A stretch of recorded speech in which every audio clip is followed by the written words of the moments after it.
നാമനിർദ്ദേശ പത്രികാ സമർപ്പണം പൂർത്തിയായി. തെരഞ്ഞെടുപ്പ് ചൂട് വേനൽ ചൂടിനെ മറികടക്കുകയാണ്. അങ്കത്തട്ട് ആരോപണ പ്രത്യാരോപണങ്ങളിൽ കൊഴുക്കുന്നു.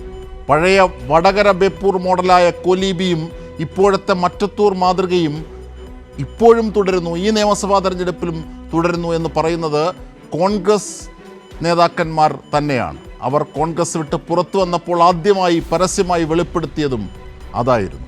അങ്ങനെ അതൊക്കെ കേട്ട് വിരളി പിടിച്ച ചിലർ കച്ചിത്തുരുമ്പായി ഡീൽ ആരോപണം മുന്നോട്ട് വെച്ചു. യുക്തിക്ക് പുറത്തെ ആരോപണം മറ്റൊരു നുണബോംബായി വീണ്ടും വിസ്മായം തീർത്തു. വിസിബിളായ മായവും നുണകളും ആയുധമാക്കാൻ ചില അമ്പലപ്പുഴ ഇടനിലക്കാരുടെ മാധ്യമങ്ങൾ സഹായിച്ചു എന്നത് നേരാണ്. ഏതാണ്ട് 6-ലധികം മണ്ഡലങ്ങളിൽ BJPക്ക് സ്ഥാനാർത്ഥികളെ നൽകിയ കോൺഗ്രസ്സാണ് കേരളത്തിൽ ഈ അപനിർമ്മിതി ചമയ്ക്കുന്നത് എന്നത് മറ്റൊരു യാഥാർത്ഥ്യം. ബീഹാറിലും ഒഡീഷയിലും ഹരിയാനയിലും BJPയെ സഹായിച്ച കോൺഗ്രസ്സിന് ഇതൊക്കെ എന്ത്?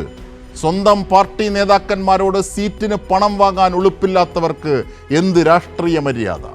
ഗൗരവിൻ്റെ ഗൗരവ ആരോപണം ചർച്ചയായി തുടരും. എന്നാൽ ഇടതുപക്ഷമാകട്ടെ വാഗ്ദാനങ്ങളെല്ലാം പാലിച്ച വികസനത്തിൻ്റെ പ്രോഗ്രസ് കാർഡുമായി ജനങ്ങൾക്ക് മുന്നിൽ.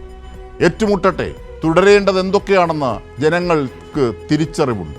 പക്ഷേ നുണകളെ കരുതേണ്ടതുണ്ട് എന്ന് മാത്രം. കണ്ടില്ലേ തെരഞ്ഞെടുപ്പ് കമ്മീഷൻ്റെ ലെറ്ററിൽ BJPയുടെ സീൽ?